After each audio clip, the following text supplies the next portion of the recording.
anything in the scene, which is just this big area where stuff lives, is an object. So this is the camera. This is when you render stuff, it's rendered from this perspective. This is a light, and there are different kinds of lights you can learn about. This is a 3D pointer thing. Basically, whenever you click, it'll be put somewhere, so don't worry about that. You just use it to align stuff when you get better at modeling.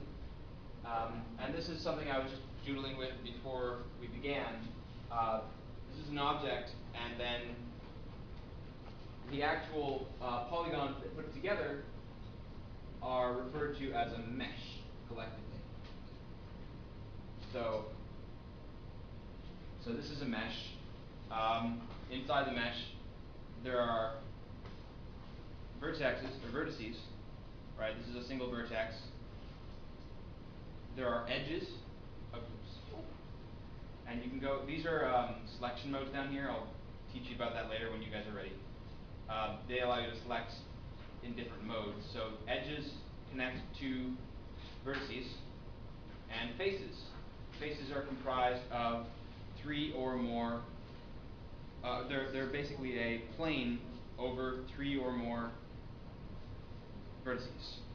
For some of you guys who know math, you'll say, hey, it only takes 3 points to define a plane. Well, Blender supports something called n-gons now, which means you can have as many vertices as you want, defining a flat surface. It also means you can break things by like lifting a single polygon off, and then if you look at it from the side, you'll see, hey, this is not actually making a plane. That's because under the surface, under the hood, Blender splits anything that's more than 3 vertices into triangles. And that's the basis of what most 3D models are. They're triangles, but it's nicer to work with quads. Quads are when you've got 4 vertices making up a plane, because then you can have what's called good topology, where the entire model kind of flows in loops, so you can very easily like cut something right in the middle and add more detail if you need that later. So vertices, tris, quads, that whole thing's a mesh. Objects are things that live in the scene. You've got your lights. Oh yeah, there's also materials. So material kind of mathematically defines how a surface looks. So if I were to render like a frame out, this is actually not filled in because I was modeling it a certain way, but you see I've given it a color. I can set the brightness of, I can set what color it comes off as, and then if I render it again, it comes out a different color. I can give it specular, that's what the shiny blip here is. So you can turn that way up and it makes it look super shiny or just weird depending on, okay, there we go. Just weird, depending on your angle. So that defines sort of how light cascades over your model. Then there's things called textures, and textures are basically just images. Like, they can be bitmaps, they can also be generated by Blender, so it can make kind of like infinite fields of something that you just wrap around your model, and you never run into tiling issues or running over the edges of your meshes. So in this sidebar, this is where you find these different panels that will tell you. This is the material panel. This is mesh stuff. You don't need to worry about that just yet. These are things called modifiers. Modifier kind of applies globally to the mesh to do some modification on it that you wouldn't want to do by hand. So I've got something called a mirror modifier on, which takes everything and mirrors it over the x-axis. And this is the global x-axis. So this is a really handy one if you want to do things that have a sort of regular shape to them, like spaceships or planes or things. People, you might want to work on that for a while and then add some slight non-mirrored things, or they'll just look kind of creepy. You can add other modifiers. There's things called subdivision surface. This one basically divides between all the and gives it more detail. That one is really great if you want to do organic stuff and you are rendering something out and you don't care about the number of polygons. But up here in the corner, it tells you the number of vertices, edges, and faces. And you'd want probably less than 3,000 or so for a game model, depending on what your budget is. Because if you start having too many vertices flying everywhere, then it slows the thing down. So I'm just going to make a new startup file so I've got what you guys got. So this cube, starting again, I go to this Modifiers panel on the side, and I can add, and there's a whole list of these that they do all sorts of different fun things that you can learn about. I'm not really talking towards you guys, am I? So subdivision again, that one divides it. You can turn up the layers to make it smoother and smoother, and then you can give it smooth shading to make it into a sphere. Turn the cube into a sphere. But again, it creates huge numbers of faces, and that's not great for game models where you want things moving really quickly. Just a couple other ones. If you're making big sort of mechanical areas with lots of repeated stuff, there's something called an array modifier. That's a favorite of mine. What this one does is it just copies whatever your model is, either some number of times or over some length. You can give it a bit of an offset. You can give it a second array modifier, and you can make, say, by changing the offset to on a different axis, you can create a big grid of stuff. So if you ever want something like that in your model, you can do this, apply these, and then use those in your mesh. And again, this is stuff you can look up, but I'm just letting you know that it's there so that you don't ever find yourself copying something 20 times and not realizing you can do this and save yourself a lot of time. Okay, so that's right. Oh yeah, and the fun thing is, since all these are copied, I can, for instance, make a change to this.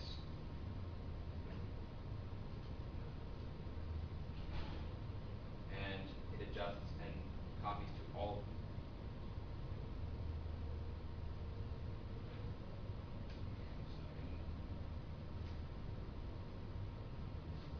Right, so a bunch of little buildings or something, I don't know. Okay, Blender doesn't use the delete button for deleting things. It uses X, and that's something you'll get used to.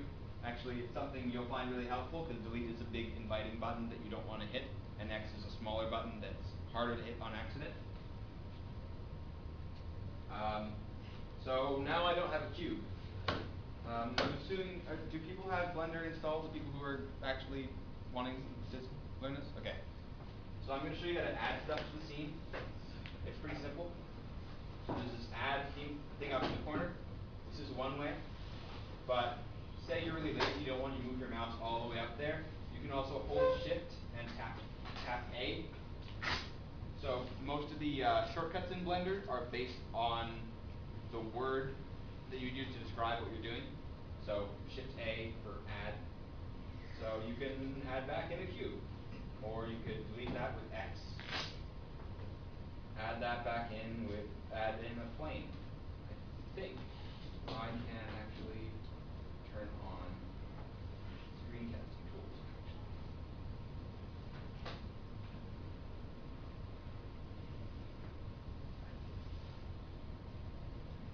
Does that do anything?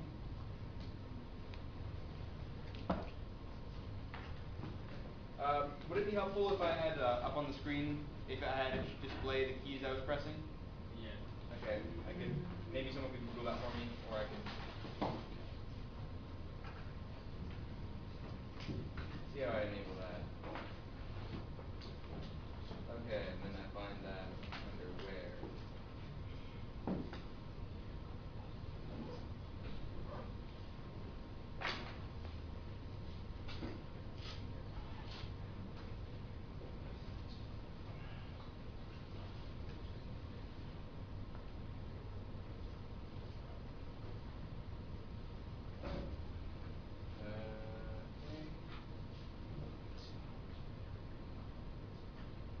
I'd forgotten about this.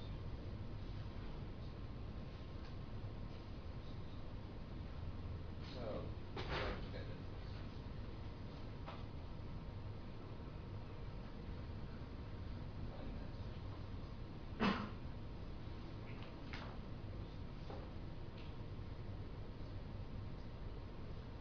probably have to restart Blender with this. Go new, reset everything to start. Go to screencast keys, enable that. Save the default. One thing you should note is you can change your preferences in wherever you usually find them. I think you find it in File, User Preferences, but the regular shortcuts for opening preferences still work. But when you save your preferences, it saves your whole setup in the scene as well. So if you started like modeling a spaceship or a duck or something, and you save your preferences here, every time you start a new Blender file, you'll have a duck there instead of the default cube. And that's either a blessing or a curse, depending on how much you like ducks. Another thing is, if you guys are on a laptop and you don't have a numpad, Blender by default has functionality where you can focus on something by hitting, I think, the period key on a numpad. And that's really, really helpful when you're modeling stuff. But if you don't have a numpad, you don't get that by default. So you can actually go into Input, 3D View, 3D View Global, and then View Selected is the one. And I've got it mapped to the slash key that's next to my shift. So that's the question mark slash key. So if you want to, if you don't have a numpad, that's something I find really helpful. So that's under Input in Preferences, 3D View, 3D View Global, View Selected. And there are two of them here, so you can even leave the old one mapped the way it was. Okay, so while you're doing that, I'm going to quickly relaunch Blender because I think it didn't activate the screencast stuff. Screencast keys. Okay, what do I want to choose?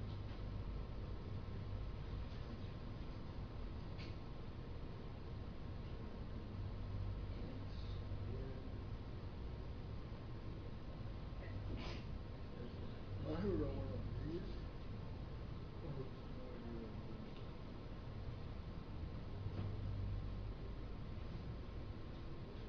Well, I could just announce what I'm pressing if I can't find how to do this. If someone discovers how to get that to show up, that'd be great, but I'm not going to waste too much time on that if I can't figure it out. Okay, so supposing you have a cube here, or you have something you'd like to start with, like an icosphere, or even a simple plane. Or say, you're a purist who likes to start with monkeys. This is a test model built in. It's called Susan. So, depending on what you're doing, there's different ways you might want to approach modeling something. One of the most common ones is to start with a cube and just try and space it out to how big you want your thing to be. What do you guys want me to model something in particular? For example, anyone have an idea for Pistol.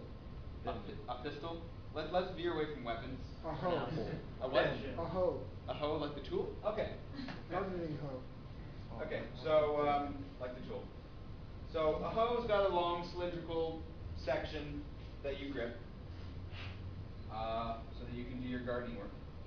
And so what I'm going to start with, this is Shift A again, remember, for adding, or you can go up to the add in the corner. And I'm going to add a cylinder.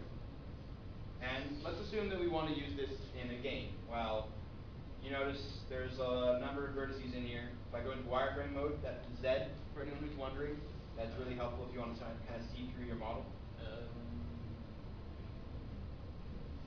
You notice there's a lot of vertices here you don't really need because you're not going to be looking at this hoe too clearly unless it's like the character's main weapon, in which case you might want higher polygon count. So right here in the corner, before you move this thing around, it'll give you the opportunity to change the number of vertices that make up its circumference. So I think the Doom guys like to use 6 for everything. Maybe it's 5. I'm pretty sure it's 6. Okay. So 6 is a really good number for cylinders. And you could set the radius and size here. It doesn't really matter because there are other ways to change that.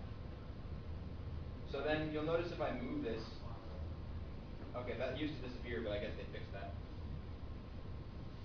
So you're wondering, okay, this doesn't look much like a hoe. How do I make it look like a hoe? So you might want to use scaling operations to begin with.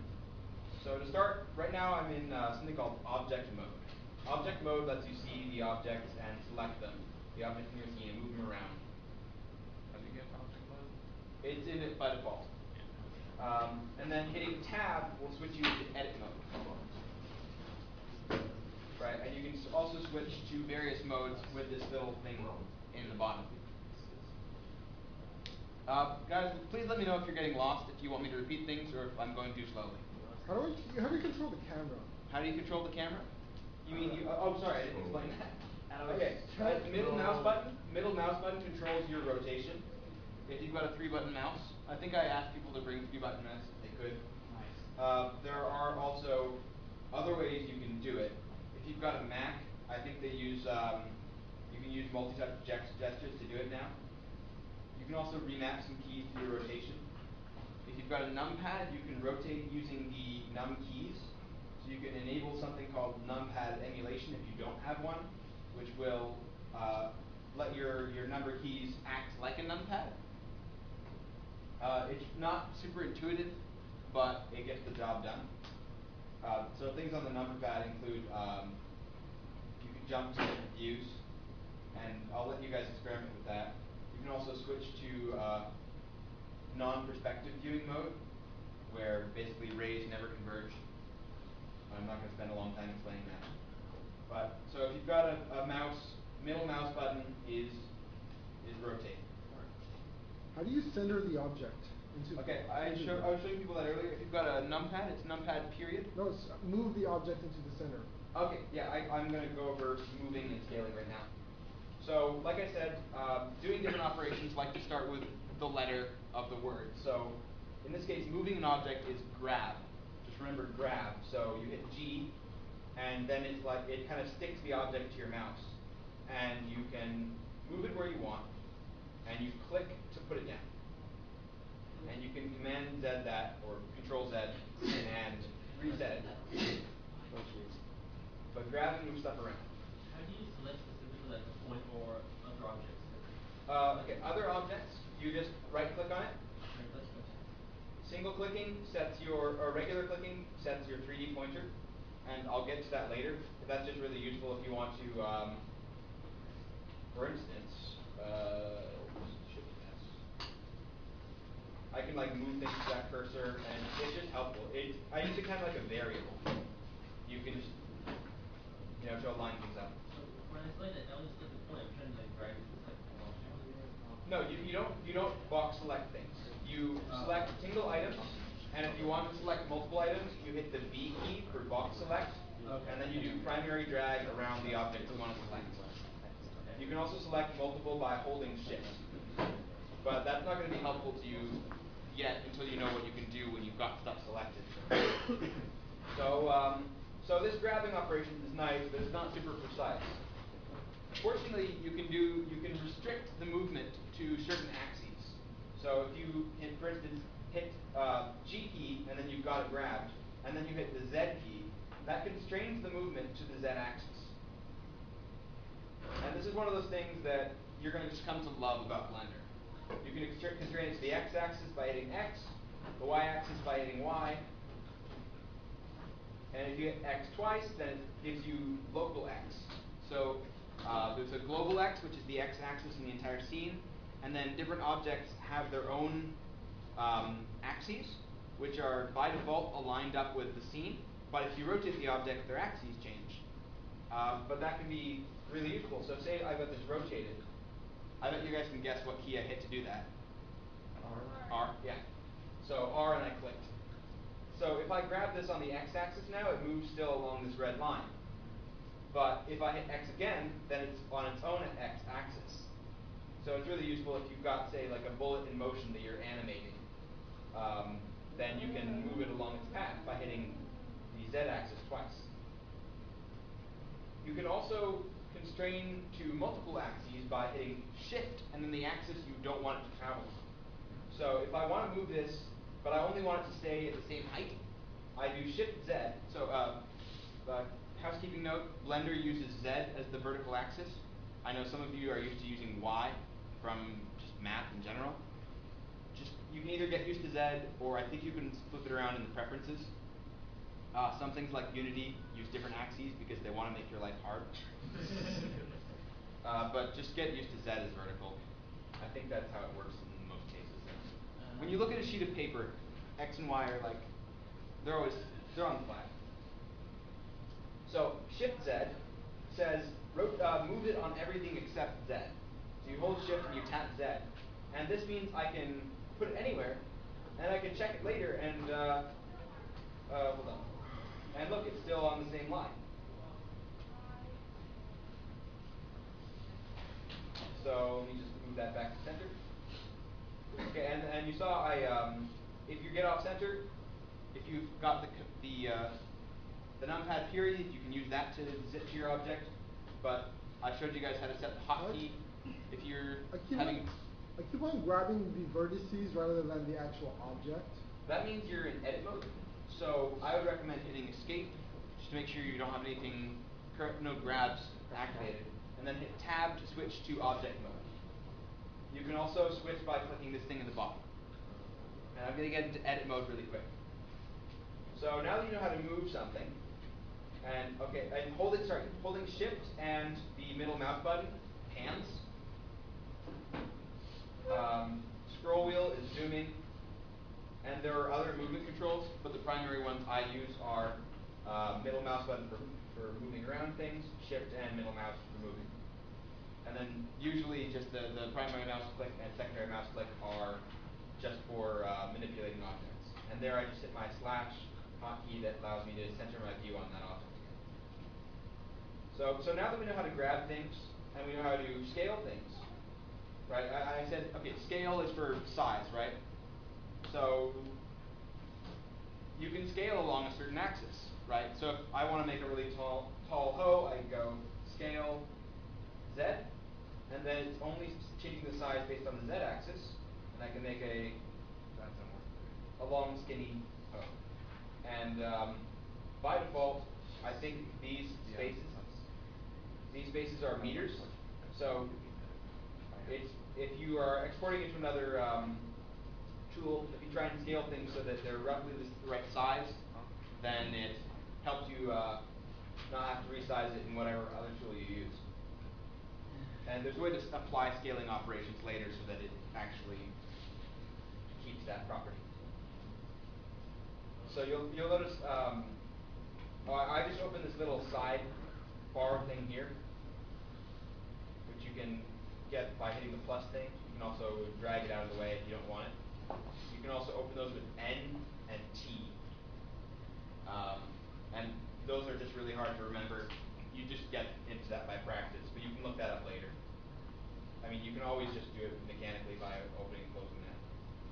But N is for numerical editing of your scene. So, for instance, it tells you stuff about this object, like it's got a scale of 0.09. And so if I've scaled this on, say, the x-axis, you'll notice that the dimensions and the scale change there. So it remembers the scale, and you can actually later reset the scale. So I can clear scale, and it'll bring it back to its original proportions. That's for object scaling, not for mesh editing. And that's just fine, because I'm going to show you how to actually edit the polygons that make this up, so that you can make this more detailed. So I'm going to go into edit mode now, by hitting tab, or by clicking the thing at the bottom. And I'm going to hide that thing by hitting N. And I'm going to drag this back a bit so I've got more space. Okay. So middle mouse rotate. Right click to select things. And these are the vertices you saw earlier. Again, you can be in vertex select mode, edge select mode, and face select mode. And manipulating the model is just like manipulating objects. You can go G to grab, and you can move things around. S to scale, and you can scale things. You can scale things along particular axes, right? So I just hit X to scale that along the x-axis. You can scale things on, say, everything but the z-axis, and this would be, say you want to make a stool or something. That'd be a way to do it. How do you scale? Scale is S. S, and then it kind of glued to your mouse, and you click to make it activate. And Right click or left click? if you've done a Right click or left? primary click. If you've done an operation and you haven't applied it yet by clicking, you can hit escape to clear it. So if I've grabbed this and I don't want to actually put it down, like over here, and I want it over there, and I want to reset it, I just hit escape and it goes back. How do you switch between vertex? You can also right click. It's at the bottom. Oh, I don't know if it's VNF. There probably is a keyboard shortcut for that. I haven't learned it in all the time I've used Blender because I haven't found it super helpful. It probably would be helpful, but I haven't bothered looking it up. Most things you can do in Blender you can do with a hotkey, which is why some people think Blender is really hard to use. It also means once you get good at it, you're really, really fast. So, undoing, getting back to there. One thing to note is that Blender has two undo buffers. So there's the edit mode buffer that allows you to change to go back to changes you've made to your mesh. There's the object mode buffer, which controls where objects are in the scene and allows you to undo the last major set of changes you made in edit mode. So if I changed a bunch of stuff about my model and I've run out of space in my undo buffer for editing, I can switch to object mode and hit Command Z or Control Z if I'm on Windows, and it will revert everything since I last entered edit mode. So I just undid that stool thing I did by undoing it like that.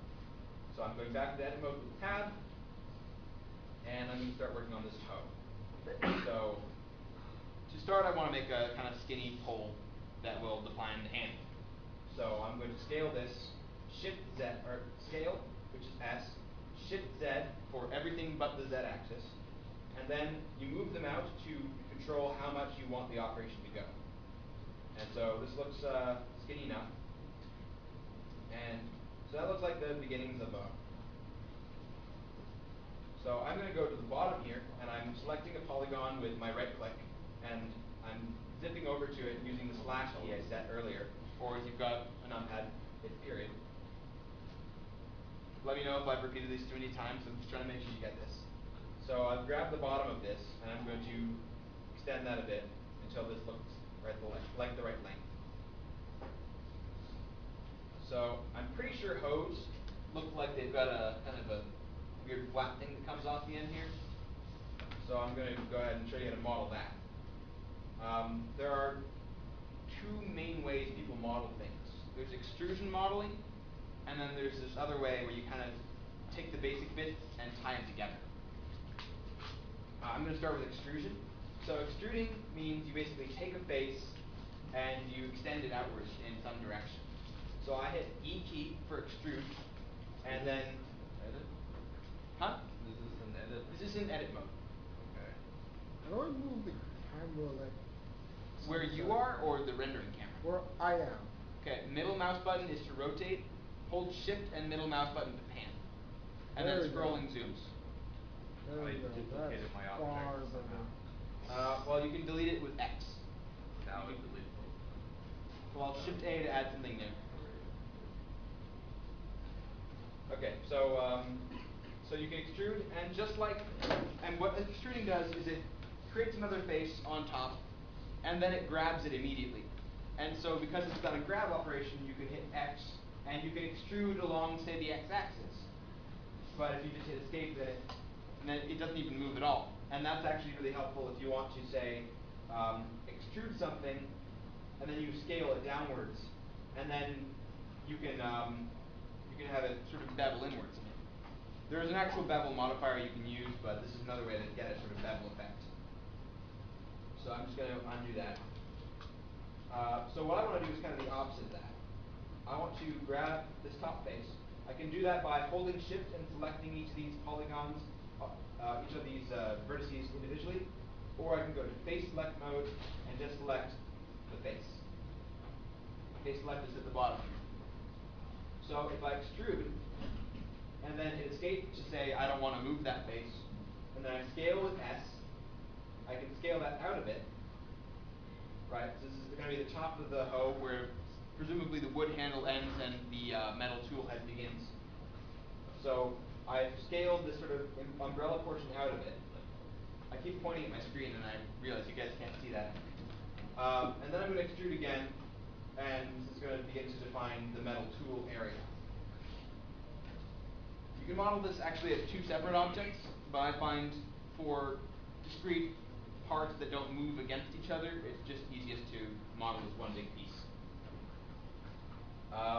So then I think it goes and curves out, and it's something kind of, it's like a rake. I don't know. I only know about hose because of Minecraft. So let's scale this again. Extrude again. So I hit E, and now I want to make it sort of flatter. So I'm going to scale it on the x-axis, so that's SX, and I can taper it inwards. And if you were to actually render this out, and I'm going to use a cheat to show you what it would actually do is it would triangulate these. So I just used another modifier, the triangulate modifier. And that allows you to see what your model would look like if it was made out of triangles, which it will be. Oh, wait, no, I changed that. Yeah, we'll use that. You can use different kinds of subdivides. So that's actually not, that's the scaling operation I did is one that breaks the shape of those quads. So all these quads occupy this, are coplanar, or the points are all coplanar. These are not. So that might be something you want to avoid, might not be, depends. But I'm just going to go with it for now, because